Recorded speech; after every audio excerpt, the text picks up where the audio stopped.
Hello and welcome to today's Dragon's Daily Dose. It's Smaugonite here, and today I just wanted to show off my Triaros Conveyor. I think that's the full name of the model. It's the transport for the mech that came in the Battleforce box. I finished it very late last night. My new bedtime, by the way, seems to be a lot later than it used to be, which is fine. I'm still sort of getting through my days and having a bit of energy at the end. I prefer waking up earlier, but being able to do some painting in an evening has been quite nice. It's been quite a novelty. But yes, let me just Conveyor. I just want to double check I'm definitely right with the Triaros. Yeah, Triaros Conveyor, that's the one.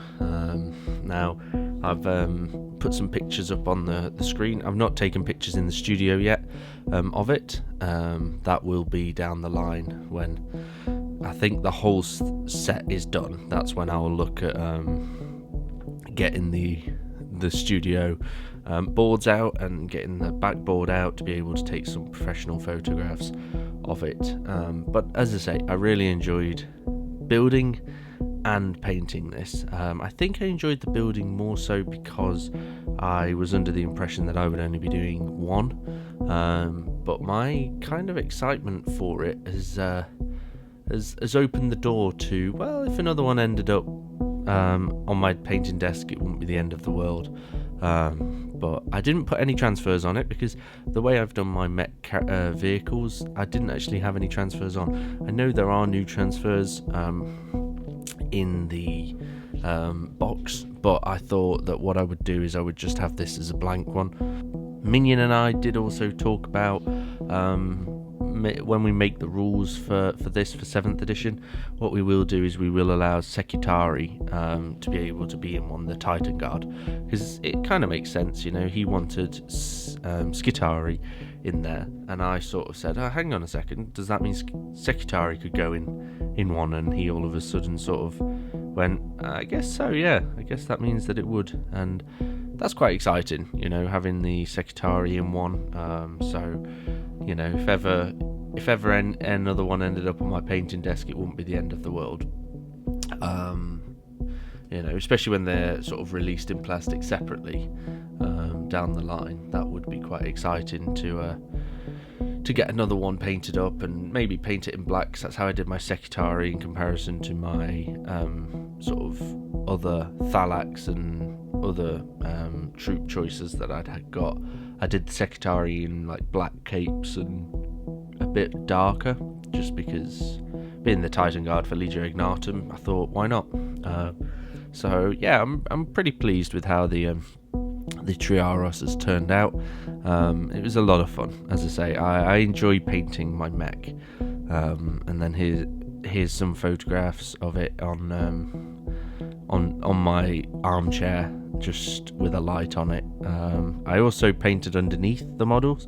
I know some people don't, but I thought I'd take a picture of underneath, just for posterity, for when the discussion comes back up, because no doubt it will in the community. It will come back up as to whether or not we paint underneath of models, and it will be good to have this one to hand. Because I found out recently, for reference, some of my friends in the community don't paint the underneath of their models, like fully paint it. They just sort of leave it base coated. But I've always said, I paint underneath the models, but like things like underneath the capes they do, but they don't do underneath the tracks. And it was an eye-opening moment to me, because I just assumed that everybody did. So let me know down in the comments below if you paint underneath of your models, if you paint the underneath the tracks and the underneath of the hull, specifically vehicles, because that's what we were talking about. So yeah, let me know down below. But no, that's pretty much everything. I don't know if I'll get 6 Thallax done in one evening. I think that's pretty unachievable. So for Minion and I's game tomorrow at Warhammer World, I think the Thallax will just have to be the resin ones, which isn't the end of the world, and it isn't a problem at all. I'm quite excited. So we are going to be taking the Tagmata book, so that we can we can actually look at what rules are suitable and what rules aren't, and take it from there. So yeah, thank you so much for listening. If you made it this far, really appreciate any likes and subscribes we've had. We hit 50 subscribers the other day, which is really exciting. So thank you to each and every one of you who subscribes to this channel. It really does mean a lot, and I never thought I would hit 50. I am targeting myself perhaps to hit 100 by the end of the year. So let me know down in the comments below if there's anything you think I can do to increase my odds of that, because it would be cool to, to grow this channel a little bit more. So yeah, thank you so much for listening. Until next time, keep those brushes moving, your armies ready, and your imagination soaring. See you tomorrow.